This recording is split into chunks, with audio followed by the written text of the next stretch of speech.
Hi there, Libra. Welcome to your mid-March 2020 General Tarot Update. It's raining here.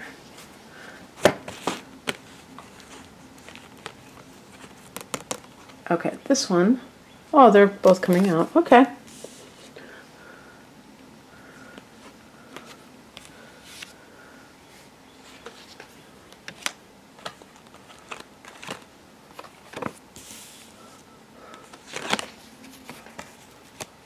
I'm getting a lot of practical...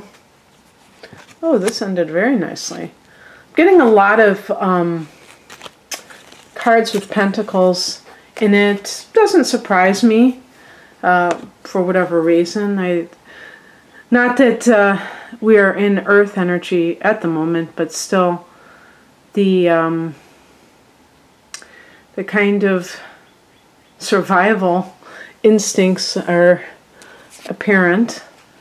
But this is more, I think, of career. We've got the Moon card and the Three of Wands as the challenge, or the heart of the matter, I should say. And the Moon card is a card about how we lie to ourselves, perhaps things that are not fully revealed, and we might feel like we're kind of going towards something and we don't have all the facts yet. So it can feel a little bit uncertain. It can be something creative. The Moon is associated with creativity. Excuse me.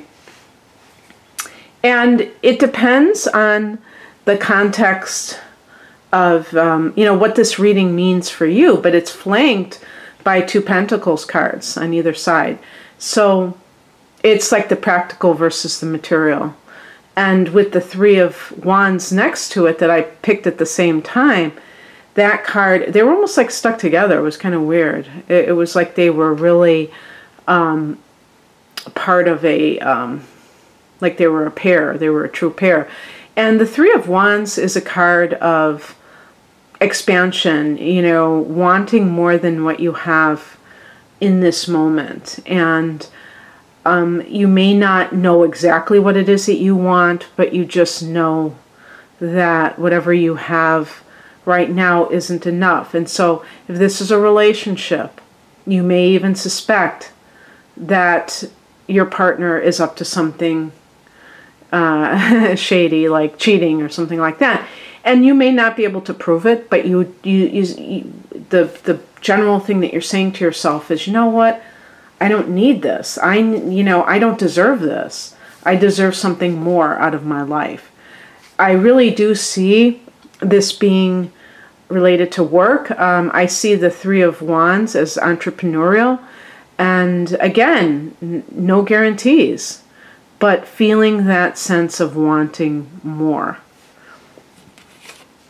In the past position, we have the Six of Pentacles, and there's the scales that represent Libra. The fairness, giving and receiving. In this card, which is faithful to the Rider-Waite depiction, we have somebody who, based on what they're wearing, the clothing that they're wearing, is in the position to give to another, kind of like charity.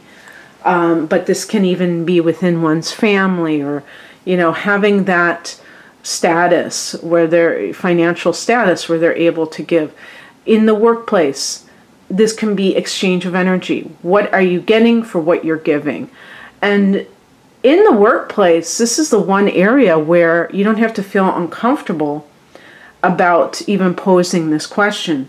In personal relationships, it's a whole different matter because it's not supposed to be like a financial arrangement.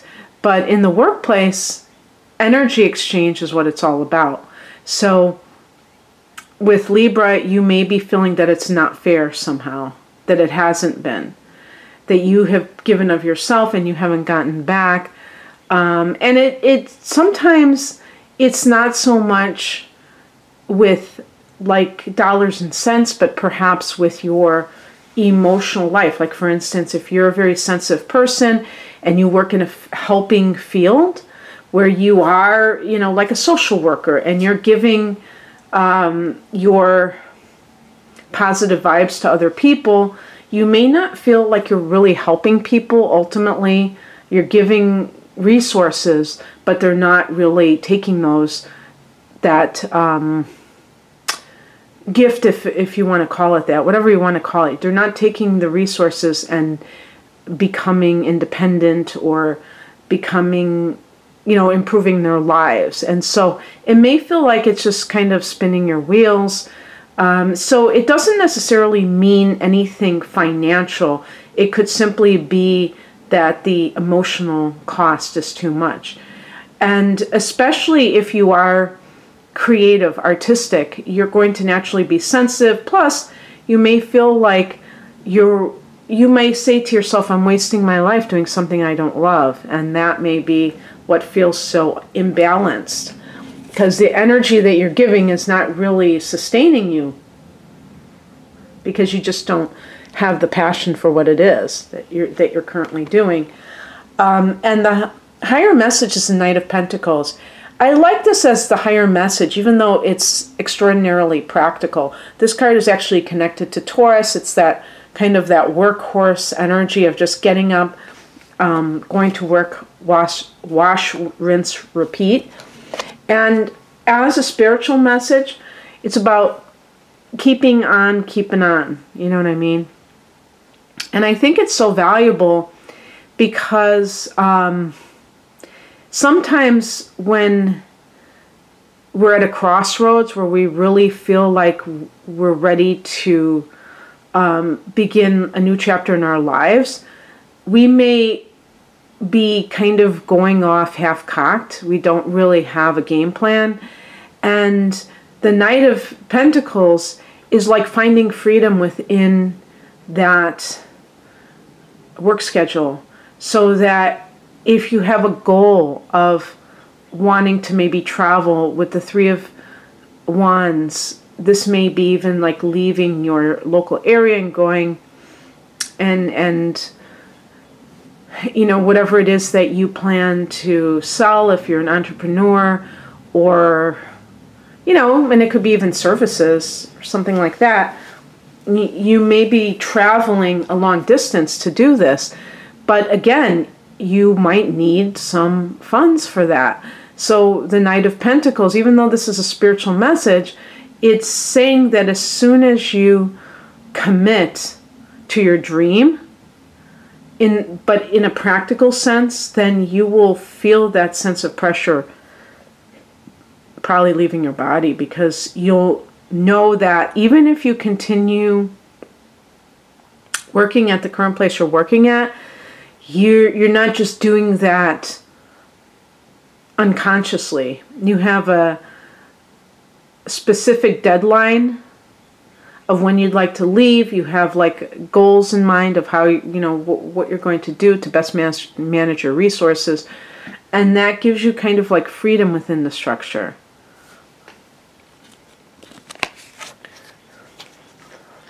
What crosses you is the Five of Cups. This is a card of mourning the loss of something. So it's something is preventing you from really feeling your feelings about a disappointment that you have experienced. You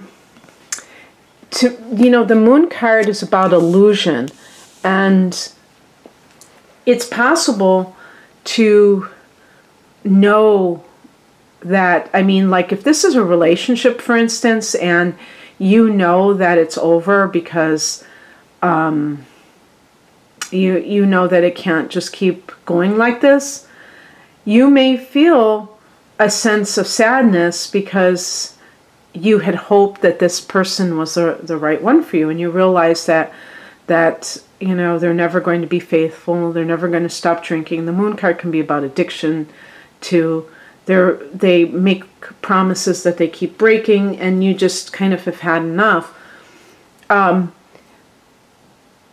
The realization of that, and the Moon can even indicate denial, but underneath you could be fighting that sense of sadness, mourning, and that keeps you stuck. So while sometimes it is beneficial to not fully feel something that is very upsetting. The bottom line is that the sooner you can really feel the sadness, the loss of a dream, the loss of potential, when you may have really had a basically good relationship with somebody, but it just isn't working out, the more that you can begin to let go. And I think with air signs like Libra, a lot of it has to do with feeling overwhelmed by emotions. Emotions being very hard to process sometimes because they don't conform to logic. Sometimes we love people that it makes no sense for us to love, or we overlook things that are crazy to overlook, that we wouldn't overlook in another type of relationship. If this is a work situation, the morning may be even connected to what you perceive as wasted time. You may have kind of fallen into a different path than what you intended, and you did so because you were afraid to really take the road less traveled. It just seemed easier to do what you did, and now you look back on it and you might even feel that you don't have much to show for it and feel like this sense of regret. Well, you know something? You have to understand that there's no such thing as time, and that there's never anything lost. There's only what you have gained in the form of wisdom. And it was never about a timeline. This timeline is the only one that could have possibly been, because this has been your awakening, and nobody awakens on somebody else's schedule. It's only your own very, very personal journey. What's coming in is the Four of Pentacles. This can also be advice, and this is about holding on to your money, managing your money wisely, financial security. So with the Knight of Pentacles, I mean, I don't get the feeling that you are having problems financially, except for the fact that you may want to go off on your own. And that's the only thing that may cause you to feel like you're going to willingly, I wouldn't say turn your life upside down, but willingly experience much more a flux in income. Another thing I didn't say is that the Six of Pentacles can sometimes be inheritance issues. So that may be something that has come to the forefront with you, and there may have been some kind of deception hanging over this procedure that actually, with the Five of Cups, delayed your ability to go, process grief. Sometimes, for instance, when a loved one passes, the probate issue becomes so front and center that the person doesn't get to properly grieve. And it's like they're just automatically jumping into something that has a materialistic vibe to it. It's not, dealing with the emotions, so you kind of shove them under the rug, but they still haven't, gotten healed. But there may be somebody who is being deceitful and, who is not telling the truth, who is triangulating, trying to get everybody fighting with each other. Be careful of people like that who have negativity on their minds. They may treat you like you're their confidant about it, but really they're doing that with everybody. They're trying to kind of get everyone, flatter everybody into thinking that, each person is so special, when in fact it's all a ploy to get everybody to be fighting with one another. But the Four of Pentacles is about making sure that you have a firm grip on your finances, that you know about everything in your own personal life in case somebody is trying to somehow, I don't know how they would do that, get their hooks into your personal finances. So like, for instance, if it was a family thing, I don't know quite how that would work unless, you know, they have some scam going where they say, hey, could you front us and then we're going to give you this, you know, some kind of a scheme. I don't know. The outcome is a Wheel of Fortune, so it's in the upright position. If you're dealing with anything like that, it seems that you're going to fare quite well. This card is connected to Jupiter. And interestingly, Jupiter is in Capricorn, and Capricorn is your 4th house, Libra. So Jupiter in the 4th can mean financial blessings from your mother. And so we did have that solar eclipse back in December. And some astrologers see the 4th house as the father. We could just say like the family of origin in general. So, I mean, if there was any close family member who passed in the last couple of months, perhaps that, yeah, actually, the lunar eclipse was in the 10th house, so that might have been the father. 10th house is the father, so that was back in earlier, in the early part of January. So maybe that's what you've been dealing with.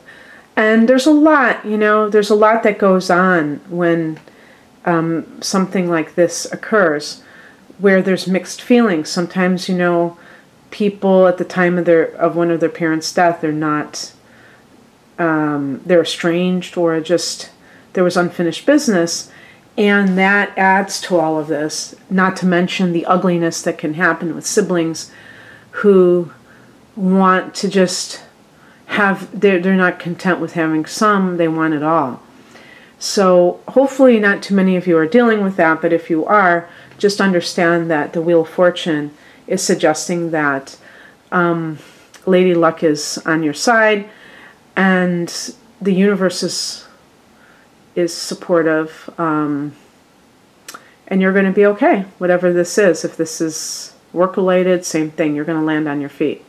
All right, that's what I have for you, Libra. Well, I hope you enjoyed this. If you'd like a personal reading, the link is below. Take care. Bye.